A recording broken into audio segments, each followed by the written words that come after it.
everybody, what's up? My name is Mackenzie. And I'm Jonathan. We are husband and wife, and we'd like to welcome you to TerreDice. And today we're taking a look at Mycelia, published by Ravensburger. Now this is a gorgeous introduction to deck building that is targeted at the whole family, and it's all about mushrooms. Yes, so I'm not a biologist, but Mycelia is in the realm of the mushroom family, the scientific definition, and he is right. This is an absolutely gorgeous game that I am really excited to dive in and tell you guys all about. So, if you are a fungi or a fungirl, then let's dive in. Now, Mycelia takes the opportunity to introduce deck building, so it teaches you all the basics of how to play a deck building game. If you are not familiar with deck builders, it's where at the start of your turn, you have a hand of cards and you must play all those cards. You can play them in any order so that you can choose kind of the sequence in which they happen, and then you're going to draw up your next hand of cards for your next turn. Now, what you are trying to do in this game is you have your own little sort of forest pad with different locations. So you have some water, you have some leaves, and you are trying to move these dew droplets up to this shrine to the forest goddess. And if you can get it to this shrine to the forest goddess, and you can get all of those dewdrops off of your board, make it rain. You're gonna win the game. Yeah. So it will rain a couple times throughout the game. As enough dew droplets get onto the shrine, it's gonna rain all that back down. A little bit more is gonna get sprinkled onto each player's boards, and you'll have to go from there. Now, why it's called a deck building game is that you are purchasing cards from a market. In this case, you are using these little leaves to like attract some of the heroes of Mycelia, who are these cute little mushroom warriors, and you're gonna get them into your little kingdom.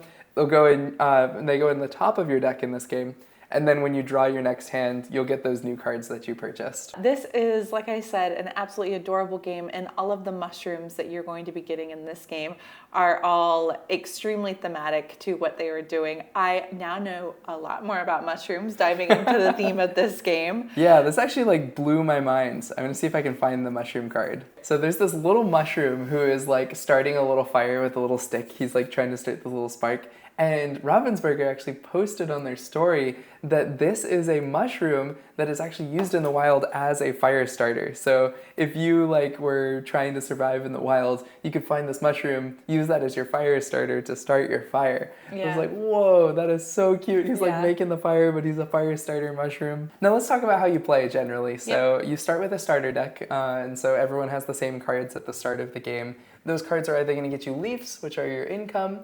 Those leaves can be used to purchase heroes of Mycelia, which are more mushrooms generally, that come to your deck. Now they top deck in this game, which means you're going to get them in your very next hand. That is very unique. It's very beginner friendly, because you're definitely going to get that card soon.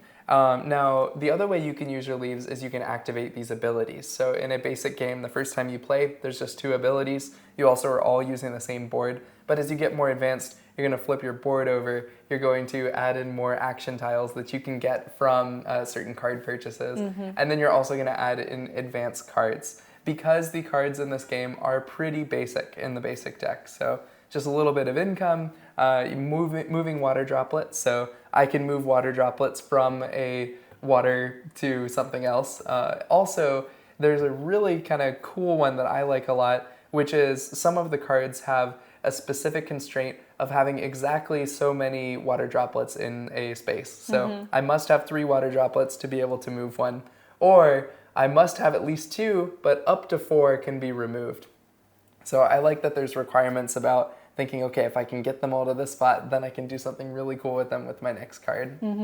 And the cards themselves are all, I would say, very friendly in the sense that you never are like taking away people's dewdrops. Usually you are giving people money. So like this leaves. Is the card that like you get leaves, but so does everybody else. So it's very like for the common good, I would say. With the advanced cards, so some of the cards have like a little gear in the corner. If you add the advanced cards to your deck, you can trash cards. That's one of the new actions. So, but you cannot trash cards in a basic game. So what I think I really like about that is, imagine you're a family playing for this for the first time.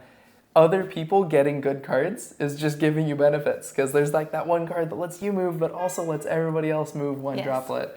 So it's kind of nice. It gives you things to do on your turn between other people's turns. It makes it a little bit more friendly. It is a This is a friendly, light game. I It's think very this friendly. game is absolutely perfect for a family that's sitting down and wanting to play, where they're not getting into big arguments, where younger kids, I think, can join in and be able to pick it up pretty quickly. And then if you're looking for those, it does have that advanced side. If you are frequent with games, I would go ahead and the first time you play, I think you can go ahead and throw in those advanced cards. I think you are going to want those. If you are used to playing board games, you're going to want those to enjoy the game. So if you are like, you've got people over and you're trying to introduce them to deck building, this is a great option. Honestly, to me, this is like, I've never been a huge Dominion fan, but this is like a Dominion killer for me because I'd way rather play something with these adorable shirtless mushrooms. It's just so cute. Specifically because they're shirtless? No, they're like little villagers. Look at this guy. She's so cute. Yeah, they are really cute. Club. I don't know. It's just like, cute. It's just a more fun theme. It's a really pretty looking game. I did not expect to like this as much as I did like it. And we played it. So we played it twice at PAX Unplugged this past weekend. We had gotten it in the mail just before, and then we brought it with us to the convention. We played it with Ilya and Tyler from Kavre. Had a really good time. But we immediately turned around and played it again with Jeff from the Dragon's Tomb, if you know his channel as well. It's a great one to check out. But we played it like twice that day just because we had so much fun with it. I think within like 3 hours span we played it. Oh yeah, it's so quick and easy to learn. The symbology is really nice in it. Yep. It's got a lot going for it. It's definitely a place for this on our shelf. Overall, I think that is all we have to say about Mycelia.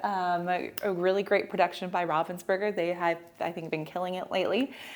Full disclosure about that, they did send us a copy of Mycelia, so thank you so much for letting us check this out. Thank you guys so much for watching. If you like this video, make sure to like and subscribe, hit that notification bell so you know whenever we come out with a new video. And thank you, and we'll see you next time. Happy playing. You're a fun guy.